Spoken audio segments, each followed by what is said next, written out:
Hello साथियों, नमस्ते। वो कहते हैं ना कि कुछ चढ़ गया है नशा तेरा ऐसा, अब ये लत जाती नहीं। आती है रे ख्वाबों में तू, नींद मुझे अब आती नहीं। मैं मेहनत और किस्मत की इस जंग से तुझे जीत कर दिखाऊंगा। ए वर्दी तू महबूबा है मेरी, ए वर्दी तू महबूबा है मेरी, मैं तुझे एक दिन अपनी दुल्हन बनाऊंगा। साथियों, उम्मीद करता हूँ सभी साथी अच्छे होंगे, स्वस्थ होंगे, निरोग होंगे और अपनी तैयारी को बेहतर तरीके से कर रहे होंगे। आप सभी का स्वागत है अपने YouTube परिवार में नॉलेज की स्टोन पर। आज एक नए सेशन के साथ में शुरुआत करते हैं और मिलते हैं एक नए सेशन के साथ में।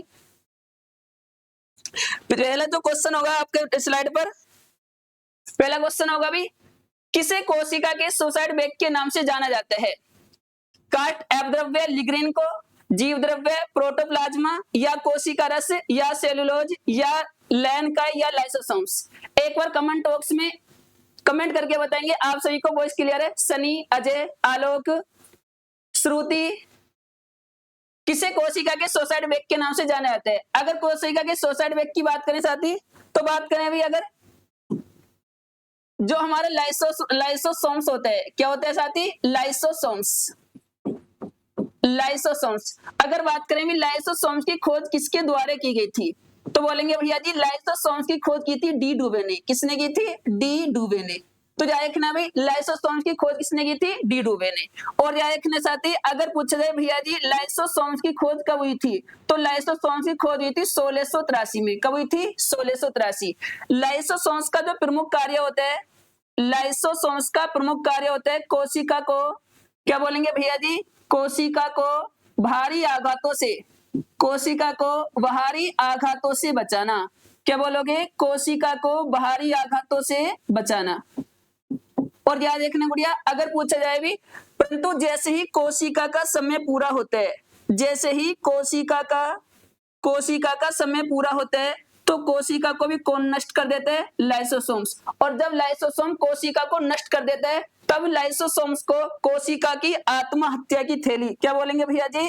तब लाइसोसोम्स को कोशिका की आत्महत्या की थैली, या कोशिका का सुसाइड बेग, या कोशिका का सुसाइड बेग के नाम से जाना जाता है। और याद रखना गुड़िया, अगर पूछा जाए भैया जी कोशिका का परमाणु बम, क्या बोलेंगे भैया जी? कोशिका का परमाणु बम, या कोशिका का एम्बुलेंस, कोशिका का एम्बुलेंस, या कोशिका की शर्करा की रोटी, या कोशिका की शर्करा की रोटी, किसे कहा जाता है? तो किसको बोलते हैं भैया जी? लाइसोसोम्स। किसको कहा जाता है? लाइसोसोम्स को कहा जाता है भैया जी।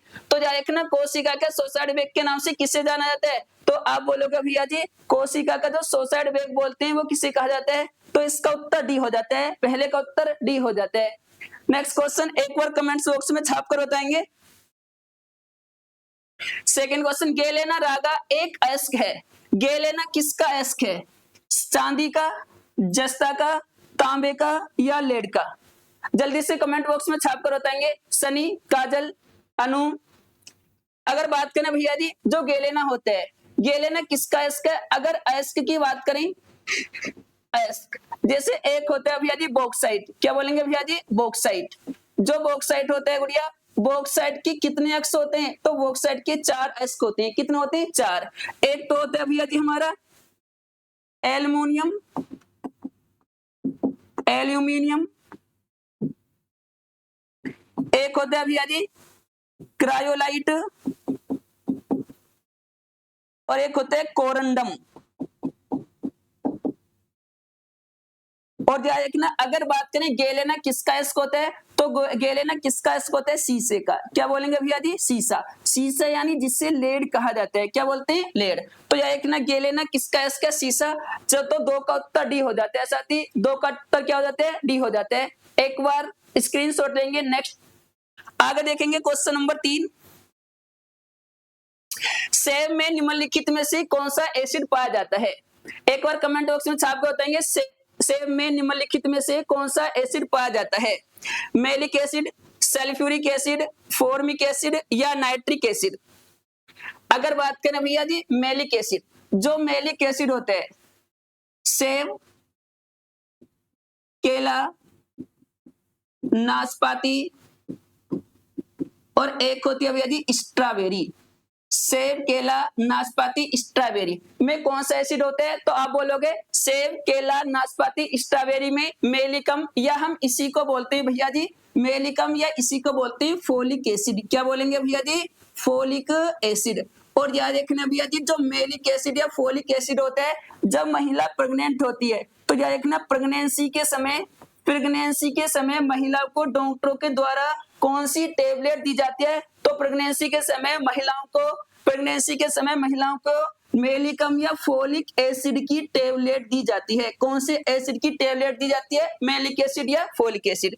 अगर बात करें भैया जी, अगर पूछा जाए गन्ने में कौन सा एसिड होता है, तो छाप कर बताएंगे भैया जी गन्ने में कौन सा अम्ल होता है? तो आप बोलोगे भैया जी गन्ने में ग्लाइकोइक एसिड होता है। गन्ने में कौन सा एसिड होता है गुड़िया? तो बोलेंगे गन्ने में ग्लाइकोइक एसिड होता है, ग्लाइकोइक एसिड। क्या बोलेंगे? ग्लाइकोइक एसिड। अगर पूछा जाए भैया जी टमाटर में कौन सा एसिड पाया जाता है? टमाटर, तो बोलेंगे टमाटर में ऑक्जेलिक अम्ल होता है भैया जी। कौन सा होता है? Oxalic acid. टमाटर में कौन सा एसिड होता है? Oxalic acid. अगर पूछा जाए भैया जी घास में कौन सा अम्ल पाया जाता है, तो घास में पाया जाता है बेंजोइक अम्ल। कौन सा होता है गुड़िया? बेंजोइक अम्ल। तो याद रखना भी, अगर पूछा जाए सेब में कौन सा एसिड होता है, तो सेब, केला, नाशपाती, स्ट्रॉबेरी में मेलिक अम्ल या फोलिक एसिड होते हैं। तो 3 का उत्तर ए हो जाता है, 3 का उत्तर ए हो जाता है। एक बार स्क्रीनशॉट लेंगे, नेक्स्ट क्वेश्चन को छाप कर बताएंगे। कवकों के अध्ययन को क्या कहा जाता है? साइटोलॉजी, मायोलॉजी, माइकोलॉजी या न्यूरोलॉजी? सनी कुमार। तो बोलेंगे कवकों के अध्ययन को क्या कहा जाता है? अगर बात करें साइटोलॉजी, तो साइटोलॉजी क्या होता है भैया जी? कोशिका के अध्ययन को क्या बोलते हैं भैया जी? कोशिका के अध्ययन को साइटोलॉजी बोलते हैं। कोशिका के अध्ययन को क्या बोलते हैं? साइटोलॉजी। और यह एक ना साथी, अगर पूछा जाए कोशिका कौन सी भाषा का शब्द है, तो बोलेंगे ग्रीक भाषा का। कोशिका कौन सी भाषा का शब्द है? ग्रीक भाषा का।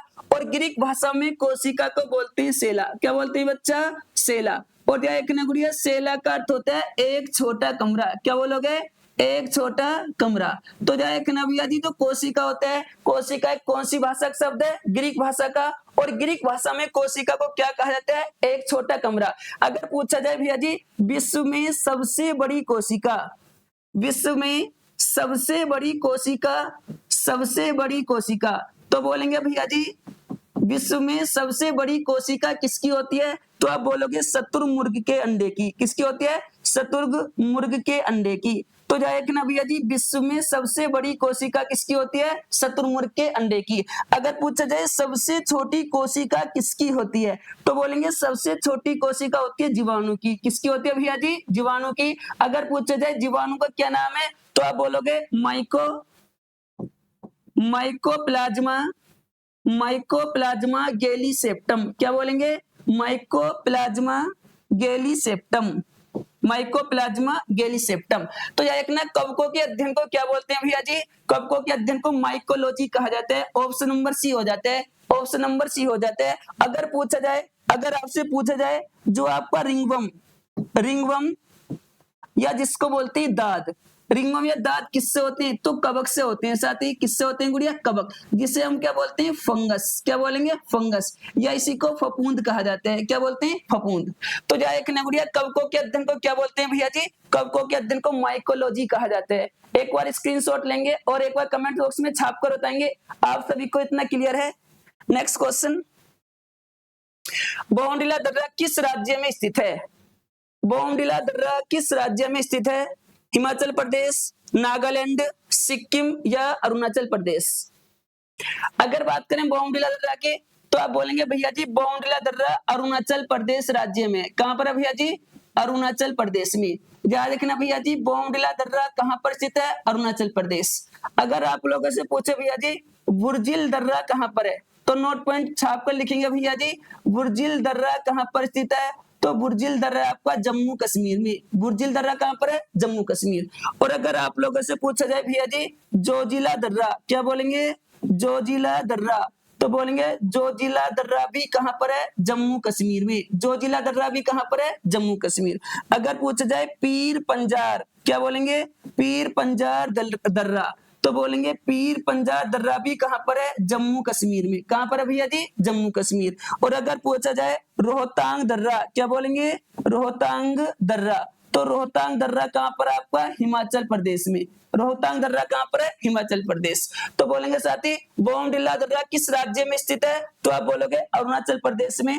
इसका ऑप्शन डी हो जाता है।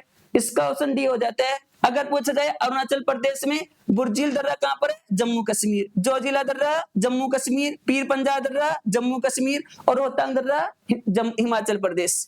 नेक्स्ट क्वेश्चन, सिल्वर फाइबर क्रांति किससे संबंधित है? चमड़ा, तिलहन, जूट, कपास। एक बार कमेंट बॉक्स में छापकर बताएंगे। अगर पूछा जाए भैया जी सिल्वर फाइबर क्रांति किससे संबंधित है, तो आप बोलोगे भैया जी सिल्वर फाइबर क्रांति कपास से संबंधित है। किससे संबंधित है भैया जी? कपास से। और अगर पूछा जाए भैया जी गोल क्रांति, क्या बोलेंगे गुड़िया? गोल क्रांति, गोल क्रांति किससे संबंधित है? तो बोलेंगे गोल क्रांति आलू से संबंधित है। गोल क्रांति किससे संबंधित है? आलू से। अगर पूछा जाए भैया जी नीली क्रांति, क्या बोलोगे? नीली क्रांति। तो बोलेंगे नीली क्रांति किससे संबंधित है? नीली क्रांति। तो आप बोलोगे भैया जी नीली क्रांति किससे संबंधित है? जल से। किससे संबंधित है? जल। और अगर पूछा जाए भैया जी काली क्रांति, काली क्रांति किससे संबंधित है? तो काली क्रांति बताएंगे पेट्रोल। क्या बोलोगे भैया जी? पेट्रोल और डीजल। पेट्रोल और डीजल से संबंधित है। अगर पूछा जाए गुड़िया, अगर पूछा जाए लाल क्रांति, लाल क्रांति किससे संबंधित है? तो बोलेंगे भैया जी लाल क्रांति मांस। क्या बोलेंगे? मांस और टमाटर। मांस और टमाटर बोलेंगे भैया जी। अगर पूछा जाए गुलाबी क्रांति, गुलाबी क्रांति किससे रिलेटेड है? तो आप बोलोगे भैया जी गुलाबी क्रांति किससे संबंधित है? तिलहन उत्पादन। क्या बोलेंगे गुड़िया? तिलहन उत्पादन। तिलहन उत्पादन। तो याद रखना भैया जी सिल्वर फाइबर क्रांति किससे संबंधित है? तो बोलोगे कपास से। और अगर आप लोगों से पूछा जाए भैया जी कपास का वैज्ञानिक नाम क्या है, तो आप बोलेंगे कपास का वैज्ञानिक नाम क्या है? गैसियपियम। क्या बोलेंगे? गैसियपियम। तो जाए ना कपास का वैज्ञानिक नाम क्या होता है? गैसियपियम होता है। साथ ही अगर पूछा जाए गोल क्रांति किससे संबंधित है? आलू से संबंधित है। पूछे भैया जी नीली क्रांति जल उत्पादन, काली क्रांति पेट्रोल या डीजल उत्पादन और लाल क्रांति मांस और टमाटर उत्पादन और गुलाबी क्रांति तिलहन उत्पादन। नेक्स्ट क्वेश्चन एक बार स्क्रीनशॉट लेंगे भी। नेक्स्ट क्वेश्चन बताएंगे सोने की शुद्धता को किसमें मापा जाता है? मीटर में या कैरेट में, वॉट में या नोट में? एक बार छाप कर बताएंगे सोने की शुद्धता को किसमें मापा जाता है? तो जो सोना होता है, अगर बात करें भैया जी विश्व में सबसे ज्यादा सोना, विश्व में सबसे ज्यादा, विश्व में सबसे ज्यादा सोना कहां पर पाया जाता है? तो आप बोलेंगे भैया जी चीन में। कहां पर है? चीन। और अगर पूछा जाए भैया जी विश्व में सबसे बड़ी सोने की खान, विश्व में सबसे बड़ी सोने की खान कहां पर है? तो सबसे बड़ी सोने की खान कहां पर है? अमेरिका में। कहां पर है? अमेरिका। अगर पूछा जाए सबसे ज्यादा सोना कहां पर है? तो चीन में। और सबसे बड़ी सोने की खान कहां पर है? अमेरिका। और अगर पूछा जाए भैया जी सोने की खान का क्या नाम है? तो बोलते हैं ओंटेरियो की खान। क्या बोलेंगे? ओंटेरियो की खान। क्या नाम है भैया जी? ओंटेरियो की खान। अगर भारत की बात करें, भारत में सबसे अधिक सोना कहां पर पाया जाता है? तो भारत में सबसे अधिक सोना पाया जाता है कर्नाटक में। कहां पर है भैया जी? कर्नाटक। भारत में सबसे अधिक सोना कहां पर पाया जाता है? कर्नाटक। पूछा जाए भैया जी कर्नाटक में सोने की कितनी खानें स्थित हैं? तो आप बोलेंगे कर्नाटक में सोने की 2 खानें। कितनी भैया जी? 2। एक तो आपकी आएगी भैया कोलार की खान। क्या बोलेंगे? कोलार की खान। और दूसरी आती है बन्नी हट्टी की खान। बन्नी हट्टी की खान। तो जाए ना भैया जी भारत में सोने की कितनी खानें स्थित हैं? 2। एक तो कोलार की खान और दूसरी बन्नी हट्टी की खान। विश्व में सबसे ज्यादा सोना कौन सा देश उत्पादित करते हैं? चीन। विश्व में सबसे बड़ी सोने की खान कहां पर है? अमेरिका में। और सोने की खान का क्या नाम है? ओंटेरियो की खान। अगर पूछा जाए भैया जी भारत में सबसे ज्यादा सोना कहां पर पाया जाता है? कर्नाटक। कर्नाटक में सोने की कितनी खानें हैं? 2। एक तो कोलार की खान और दूसरी बन्नीहट्टी की खान। जो सोने की शुद्धता होती है भाई, अगर पूछा जाए भैया जी शुद्ध सोना कितनी कैरेट का होता है, तो बोलेंगे भैया जी शुद्ध सोना 24 कैरेट का होता है। कितने कैरेट का होता है? 24 कैरेट का। सोने की शुद्धता किस में मापते हैं? तो सोने की शुद्धता कैरेट में मापते हैं साथी। इसका उत्तर बी हो जाता है, इसका उत्तर बी हो जाता है। एक बार कमेंट बॉक्स में छाप कर बताएंगे, इतना सबको क्लियर है। नेक्स्ट क्वेश्चन, अंशुपा झील किस राज्य में स्थित है? ओडिशा, असम, उत्तराखंड या बिहार? जल्दी से एक बार कमेंट बॉक्स में छाप कर बताएंगे भी अंशुपा झील कहां पर स्थित है। अगर बात करें भैया जी झील की, जो आपका ओडिशा राज्य है, ओडिशा में कौन सी झील है? एक तो आपकी अंशुपा झील। याद रखना भैया जी अंशुपा झील कहां पर है? तो आप बोलेंगे अंशुपा झील ओडिशा में स्थित है। कहां पर है भैया जी? ओडिशा में। अंशुपा झील कहां पर हो जाती है साथी? ओडिशा में।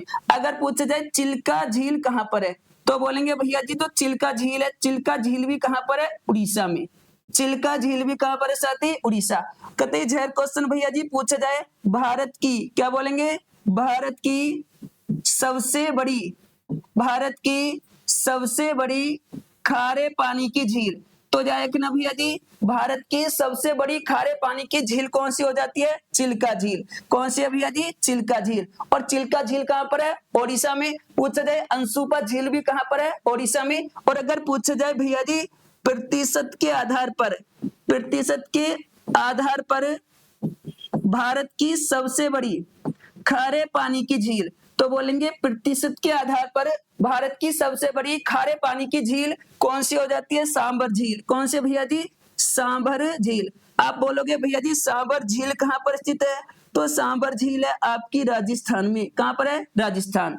तो याद रखना भी अगर पूछा जाए अंशुपा झील कहां पर है, तो अंशुपा झील कहां पर है? ओडिशा में। चिल्का कहां पर है? ओडिशा।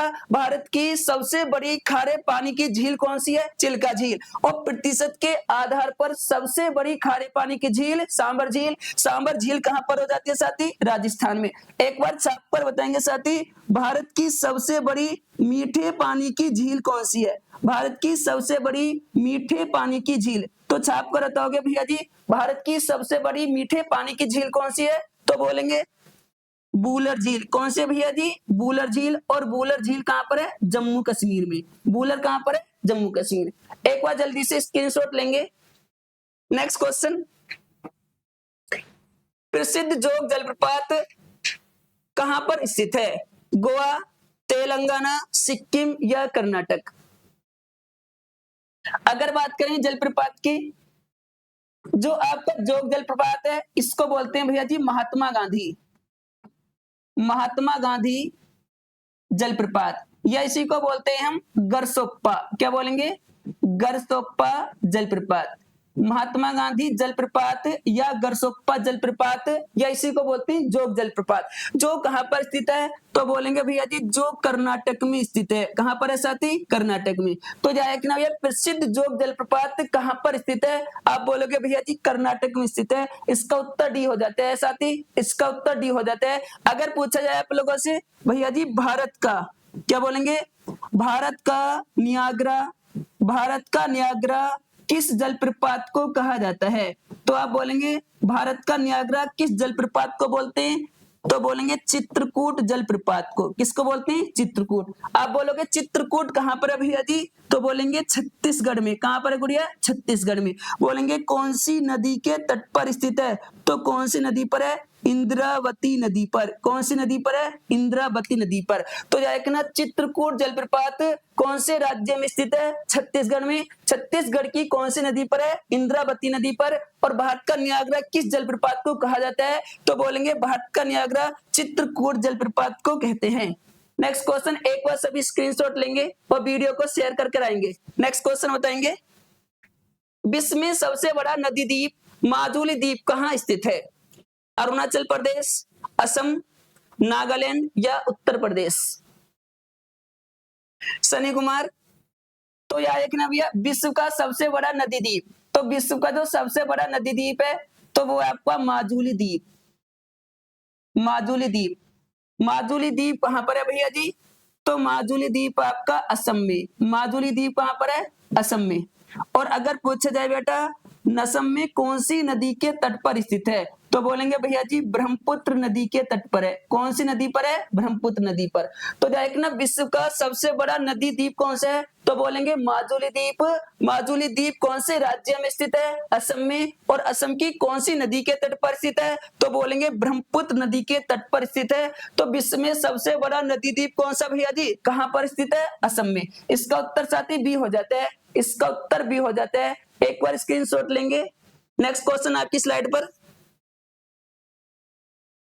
निम्नलिखित में से कौन सी नदी सिंधु नदी की सहायक नदी नहीं है? चिनाब नदी, व्यास नदी, रावी नदी या गोमती नदी। तो आपको पता होना चाहिए चिनाब नदी कौन सी नदी सिंधु नदी की सहायक नदी नहीं है। जो सिंधु नदी होती है, सिंधु नदी की 5 प्रमुख सहायक नदियां हैं। कितनी सहायक नदियां भैया जी? 5। तो जाएगा ना भैया जी सिंधु नदी की कितनी प्रमुख सहायक नदियां? 5 नदियां। एक कौन सी भैया जी? बोलेंगे एक होती है आपकी झेलम नदी। क्या बोलेंगे? झेलम नदी। और दूसरी होती है चिनाब, चिनाब। और तीसरी होती है रावी। और चौथी होती है व्यास। और पांचवी है भैया जी आपकी सतलुज, सतलुज। तो याद रखना भैया जी सिंधु नदी की कितनी सहायक नदी होती है? 5। पहली कौन सी? झेलम, दूसरी चिनाब, और तीसरी रावी, चौथी व्यास, और पांचवी सतलुज। याद रखना भी इनमें से कौन सी सिंधु नदी की सहायक नदी नहीं है? चिनाब भी होती है, व्यास भी होती है, रावी भी। तो गोमती नदी सिंधु नदी की प्रमुख सहायक नदी नहीं है। इसका उत्तर डी हो जाता है साथी, इसका उत्तर डी हो जाता है। नेक्स्ट क्वेश्चन करके बताएंगे एक बार छाप पर।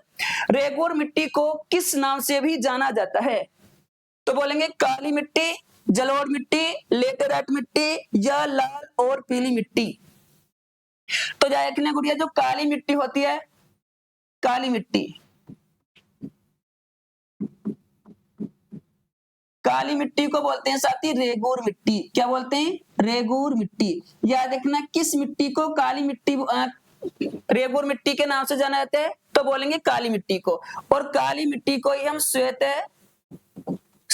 जुताई की मिट्टी, श्वेत जुताई की मिट्टी, या इसी को बोलते हैं श्वेत सिंचाई की मिट्टी, श्वेत सिंचाई की मिट्टी, या इसी को बोलते हैं भैया जी कली कपासी मिट्टी, कली कपासी मिट्टी।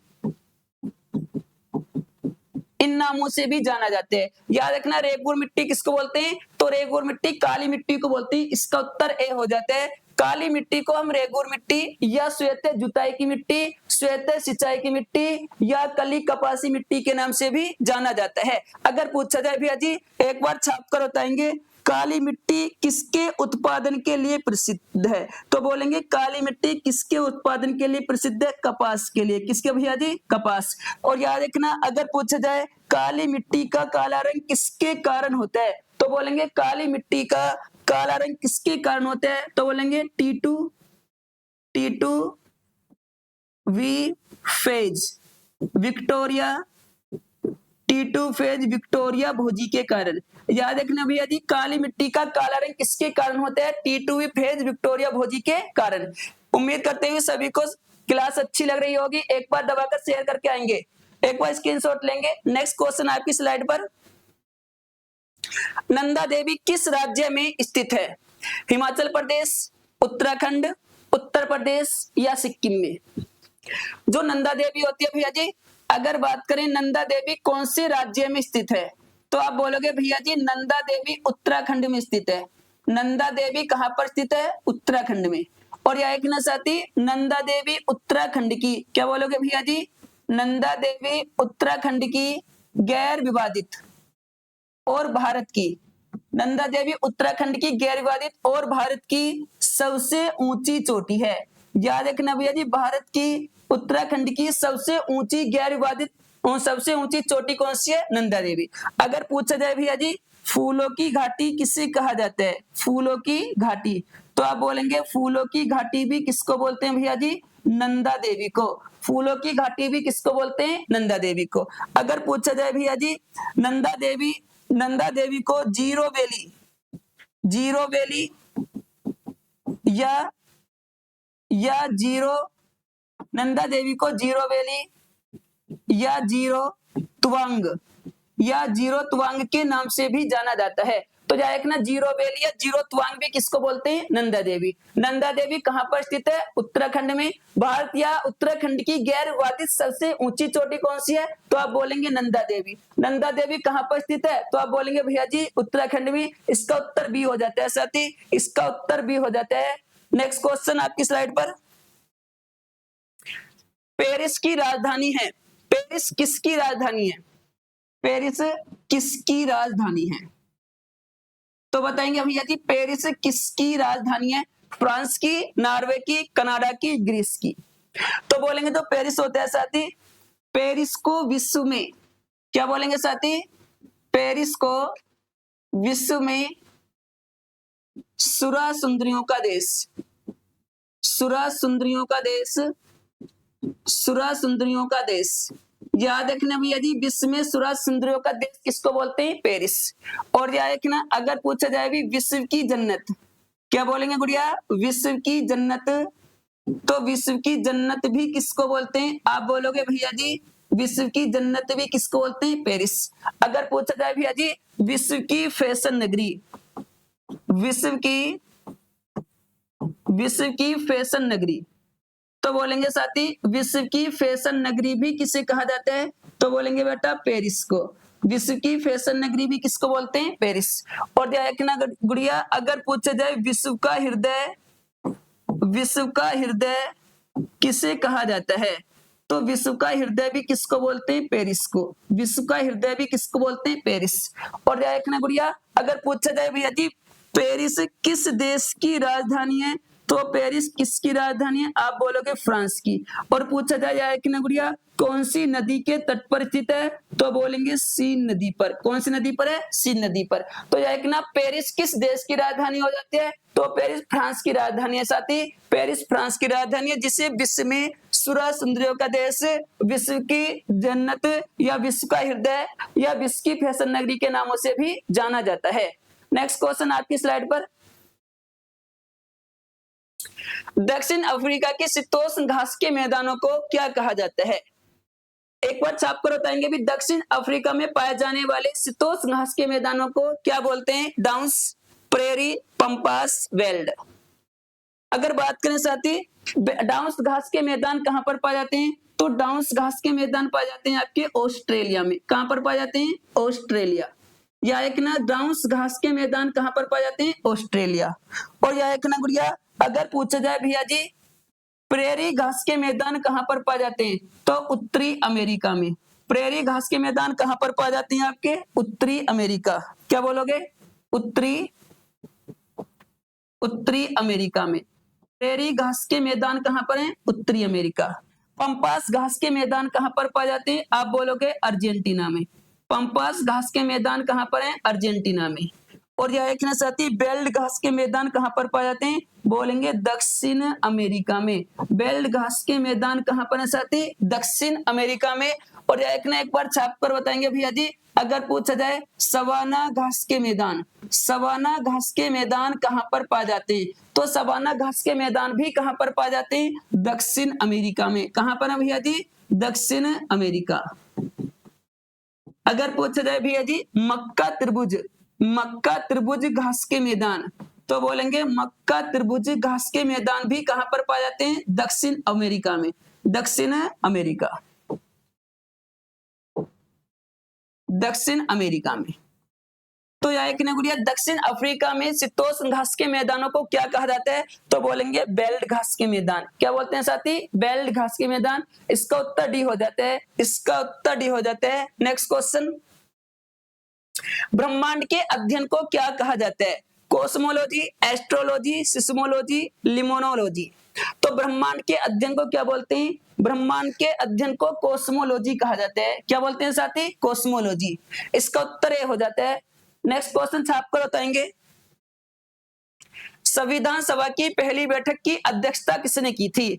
संविधान सभा की पहली बैठक की अध्यक्षता किसने की थी? डॉक्टर राजेंद्र प्रसाद, डॉक्टर सच्चिदानंद सिन्हा, डॉक्टर बी.आर. अम्बेडकर, सरदार वल्लभ भाई पटेल। तो देखना साथी, अगर बात करें भैया जी संविधान सभा की पहली बैठक कब हुई थी? पहली बैठक, तो आप बोलोगे भैया जी संविधान सभा की पहली बैठक कब हुई थी? तो बोलेंगे 9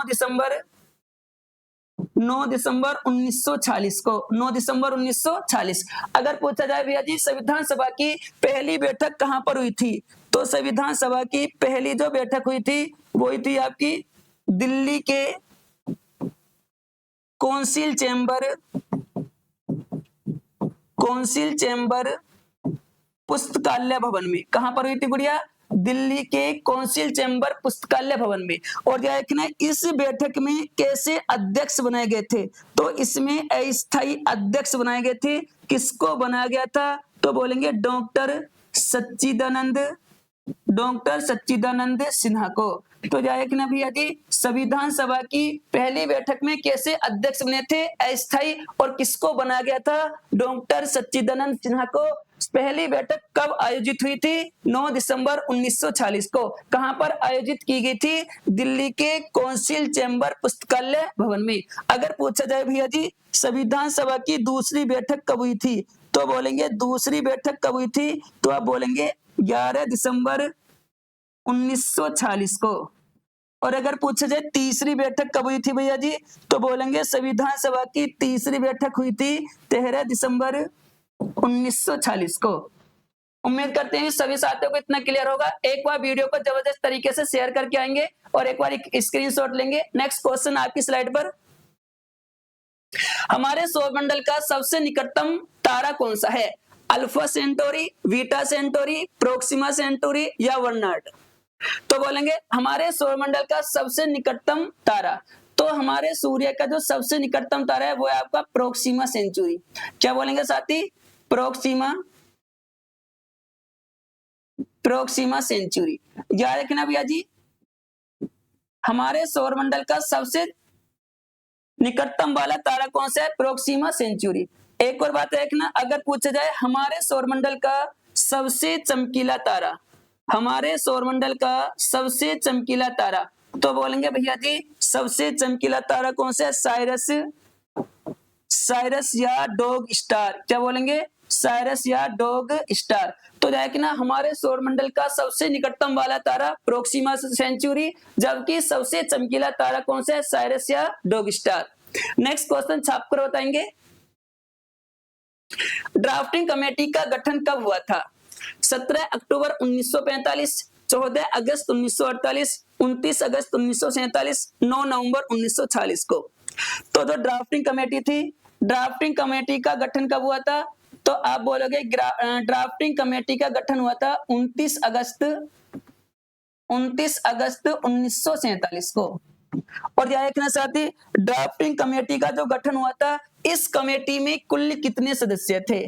तो बोलेंगे भैया जी इस कमेटी में कुल 7 सदस्य थे। कितने सदस्य थे भैया जी? 7 सदस्य थे।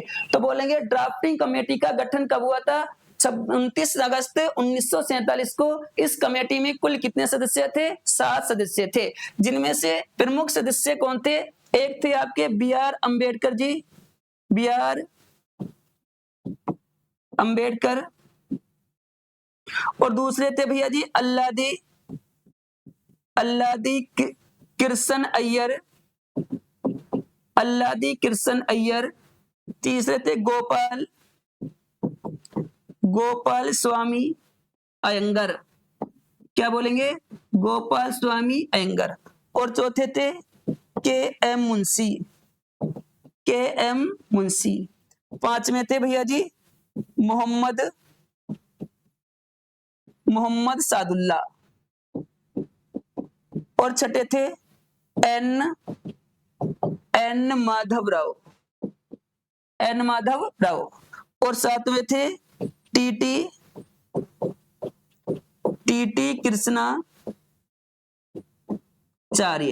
कृष्णाचार्य। तो देखना भैया जी ड्राफ्टिंग कमेटी का गठन कब हुआ था? 29 अगस्त 1947 को। इस कमेटी में कुल कितने सदस्य थे? 7, जिनमें से एक थे बी.आर. अम्बेडकर जी, दूसरे अल्लादी कृष्ण अय्यर, और तीसरे गोपाल स्वामी अयंगर, चौथे के एम मुंशी, पांचवें मोहम्मद सादुल्ला, छठे एन माधवराव और सातवें टीटी कृष्णाचार्य। इस कमेटी के जो अध्यक्ष थे वो बी आर अम्बेडकर जी थे। साथी इस कमेटी के अध्यक्ष कौन थे? B are Ambedkar ji. इसलिए बी आर अम्बेडकर जी को भारतीय संविधान का जनक या निर्माता कहा जाता है। एक बार स्क्रीनशॉट लेंगे अभी, आप सभी को इतना क्लियर है। नेक्स्ट क्वेश्चन आपकी स्लाइड पर, हमारे सौरमंडल का कौन सा ग्रह सूर्य के सबसे निकट है? बुध ग्रह, शुक्र ग्रह, मंगल ग्रह या वरुण ग्रह? तो याद रखना भैया जी, हमारे सूर्य का जो सबसे निकटतम वाला ग्रह है गुड़िया, तो बोलेंगे सूर्य का सबसे निकटतम वाला ग्रह बुध ग्रह। क्या बोलेंगे भैया जी? बुध। तो याद रखना सूर्य के सबसे निकटतम वाला ग्रह कौन सा है? बुध ग्रह। और याद रखना भैया जी, बुध ग्रह को ही बोलते हैं वाकपूट का देवता। क्या बोलेंगे? बुध ग्रह को ही बोलते हैं साथी वाकपूट का देवता।